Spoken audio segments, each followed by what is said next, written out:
Hello everyone! Welcome back to another 1,000 pound recap. This is a combo recap. We're going to talk about 1,000 pound sisters and 1,000 pound best friends. So I always like to start with the Slayton sisters, or rather the Slayton family now. So let's talk about this week's episode. Actually, by the time I post it, it's going to be last week's episode. Sorry, I'm just like running a little behind lately in the recaps. I'm sorry. But thank you guys for understanding. So this is going to be season 6, episode 5. Now, it's been about a month since Tammy has lived with Brittany and Chris, and they're all kind of like fighting over the bathroom because it's 5 people with one bathroom. I thought Chris was going to say that he had a bathroom and a half, like 1.5 bathrooms. No, there's just one bathroom. And I guess it's 4 people because it's Brittany, Chris, Tammy, and Emily, and then Emily's baby, so the baby doesn't count. But 4 adults in one bathroom. If you guys watched the episode, do you feel like Tammy has made a lot of growth emotionally as well? Because I feel like she has. Just the fact that she's purposely like not talking because she doesn't want to start an argument. She's very aware that everybody's doing her a favor by letting her stay at their house. She does not want to cause any fights.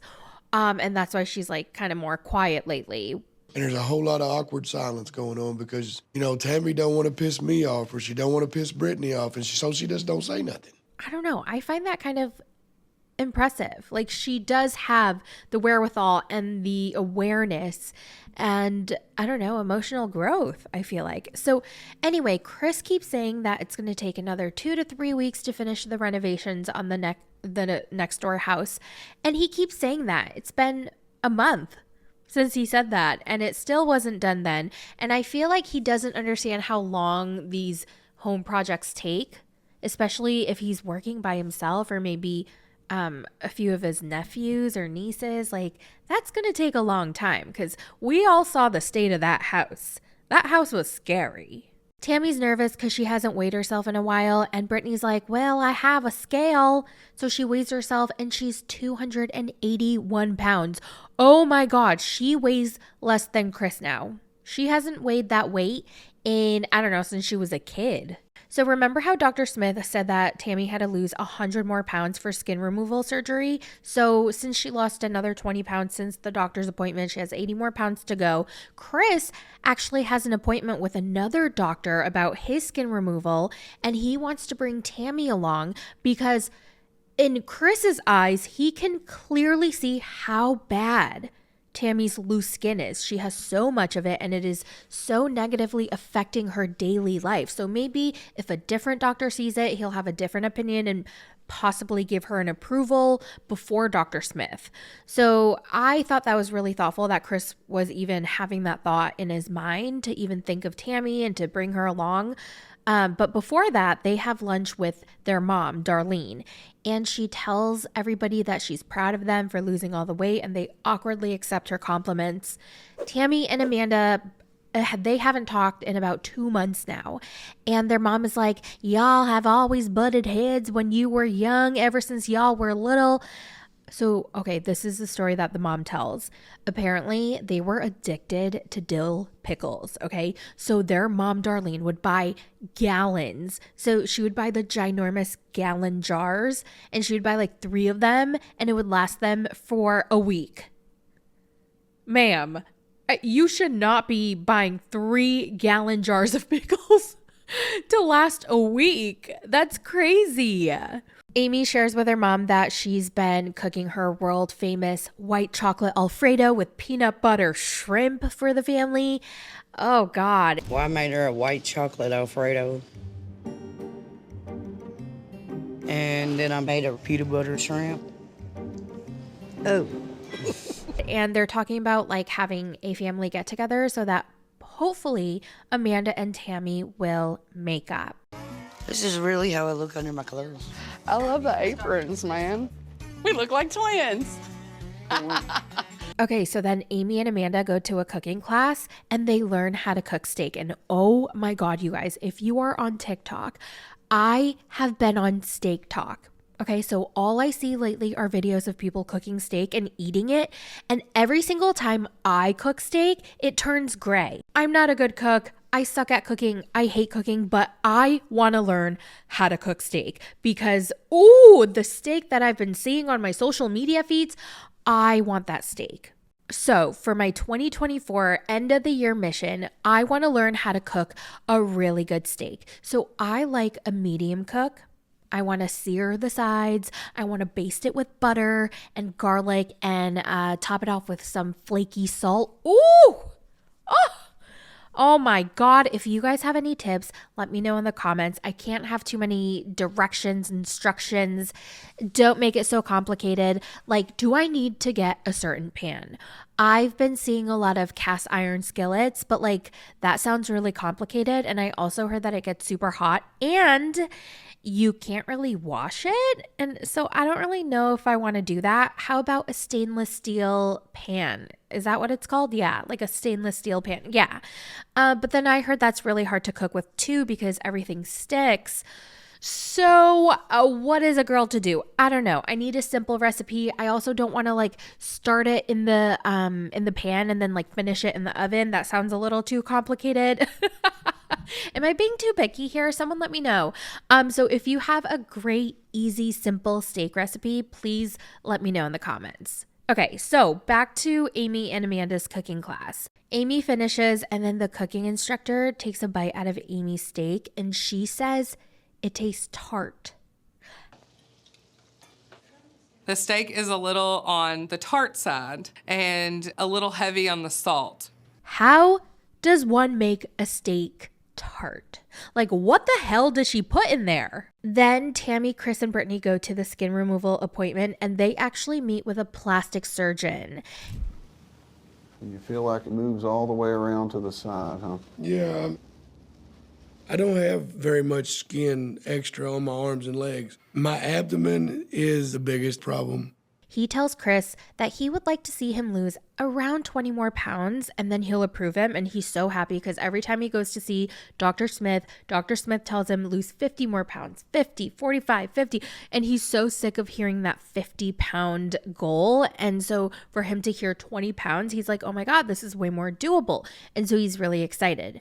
Unfortunately, the plastic surgeon tells Tammy that she's just not ready for that yet because she's had weight loss surgery just a year ago. And you can just see the disappointment in Tam's face. You can absolutely tell in that moment she shut down. She was not happy. And the doctor was like, will you let me take a look? And she's like, no, I don't understand what the point is of me undressing myself if like you're already thinking it's a no. So he was like, well, just not yet. It's not a no forever. It's just not yet. And she was very upset, very sad.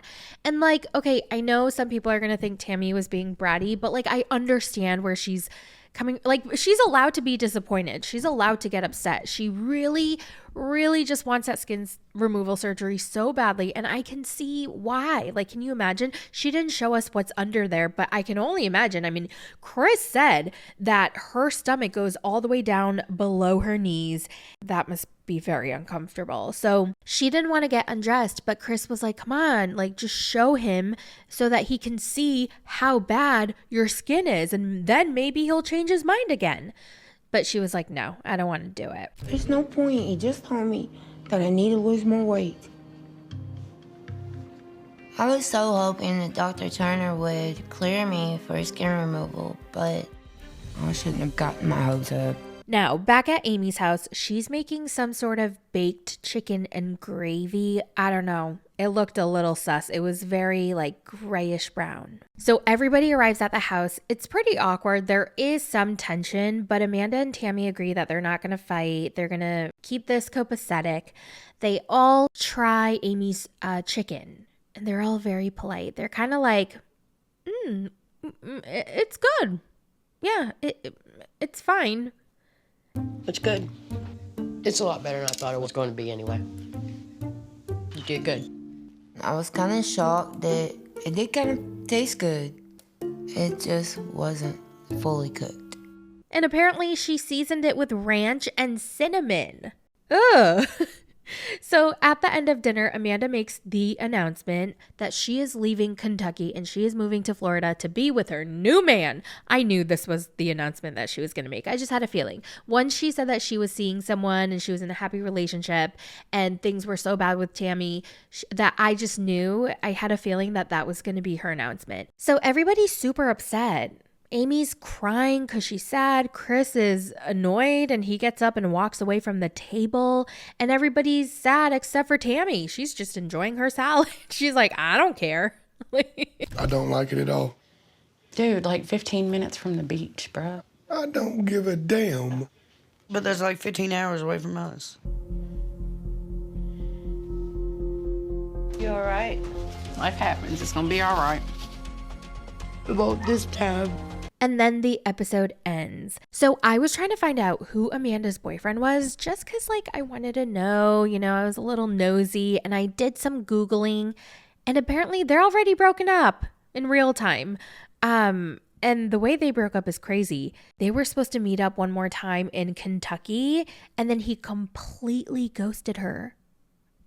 Like, he never talked to her again. So that's how they broke up. Isn't that crazy? Like, what? How are you dating? And then she has the idea that she's going to move there with him. And then he just completely ghosts. That's crazy. But apparently she has a new boyfriend. So, yeah. Anyway, that's 1,000 Pound Sisters. Now let's move on to 1,000 Pound Best Friends. And I feel like I'm really enjoying this season so far. Okay, so we pick up with Tina weighing in at Daddy Proctor's office, and she weighs in at 361 pounds, and she's relieved because she thought she had gained a bunch of weight, but actually she stayed exactly the same. So she's relieved. But Dr. Proctor, he's not really happy because he gave her a goal of 10 pounds to lose so that he can go ahead and approve her for weight loss surgery, but she hasn't done it, so he can't approve her. So then he's like, okay, are you going to do it this time? And she's like, yeah. And he's like, okay, go ahead. I guess they have like a pre-surgery liquid diet. Well, I want you to go ahead and start on your pre-op liquid diet. That's going to consist of a low-fat meal and 2 meal replacement drinks. And so she does it, and she does end up losing the 10 pounds. And she does, by the end of the episode, get approved for weight loss surgery. Hold on, let me drink some water. Okay, wow. That was so unsatisfactory. I'm so thirsty, but there was like 5 drops of water.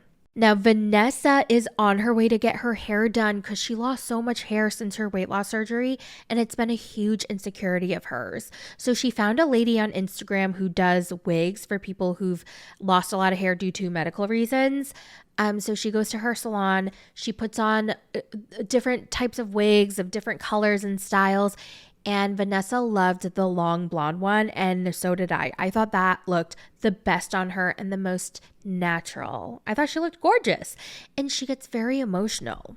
I really do hope with me getting this new hair that I'm able to look in the mirror and help my brain understand, honey, you are looking beautiful. Isn't it so crazy how much hair makes a difference? Not just, well, first of all, it makes a huge difference in both men and women, but not just in appearance, but also in confidence. I love watching hair transformations. I've been following a bunch of TikToks, especially I didn't know that hair made such a big difference in men until I found these hairstylists that do like toupees on men, and it's incredible, the transformations. And also with hair, it just seems so trivial. Like, if you have not struggled with hair loss, you don't even realize that it's a luxury to have thick, long, nice hair, because not everybody has that. Anyway, the 3 women, Megan, Vanessa, and Ashley, they meet up to do a cold plunge. And apparently there are so many benefits, which I don't even know if any of them are true, but apparently it helps with your joints, your metabolism, inflammation, and apparently it can make your vajayjay tighter. That's got to be a flat out lie. Like, I refuse to believe that, because even when Vanessa said that, the lady was like, yeah, yep. Okay. Oh my God, when Megan went in first and she fell into the tub, I laughed because it must have been so insanely cold. She was screaming and it was kind of funny. I kind of got some enjoyment out of that.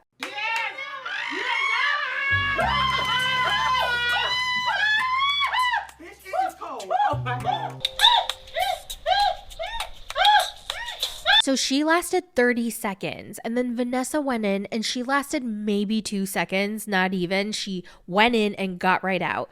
Ashley did a whole minute. Okay, so 60 seconds. And then I think Megan got jealous because she went back in there and then beat Ashley and she did a full 2 minutes. It's like cold ass needles everywhere.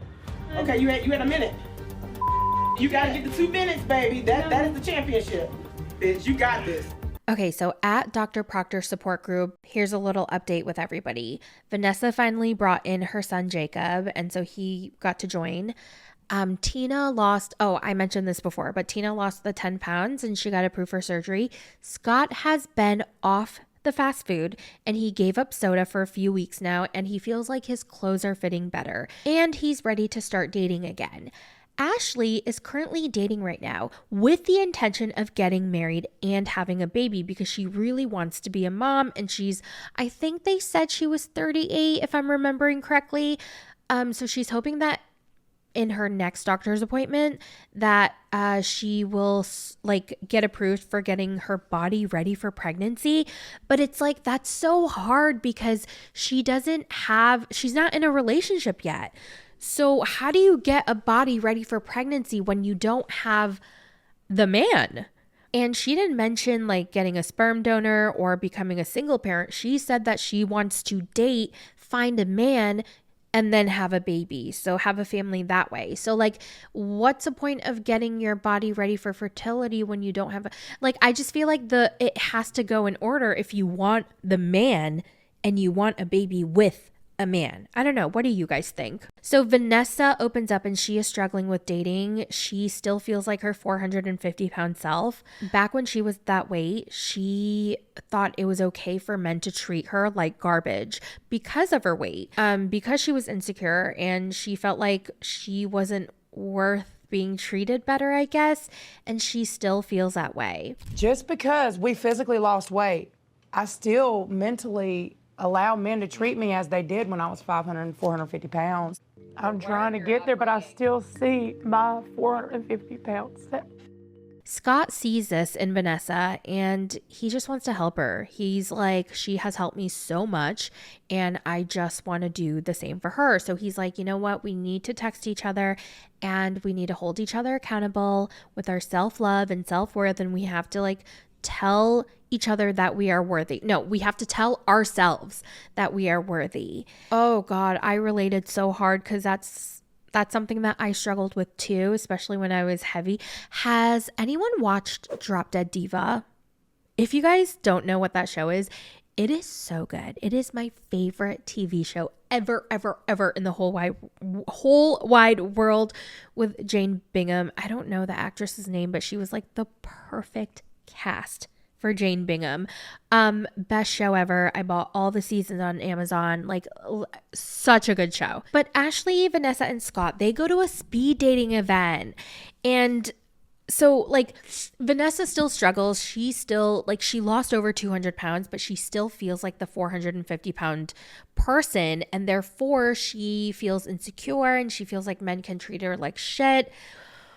But oh God, I really struggled with this when she was talking about how I still feel like the 450-pound self, and that's why I still let men treat me like shit. But the thing is, even if you're 100 or even if you're 450 pounds, you should not feel like men should or can treat you like shit. Just because you are fat, you are overweight, you are obese, whatever you are, okay, that you're not conventionally attractive.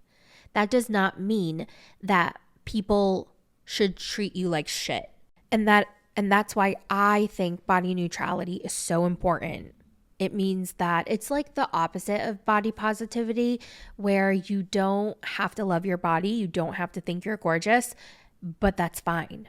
You are what you are, And the way you look has nothing to do with your self-worth and the way you feel and et cetera, et cetera. Okay. I hope that makes sense. So, anyway, oh my God, speaking of speed dating, oh my God, have you guys ever been to one? I went to a speed dating event years ago with a friend and it was so bad. I was so insecure. I was so socially awkward. I have social anxiety. I don't know how I survived.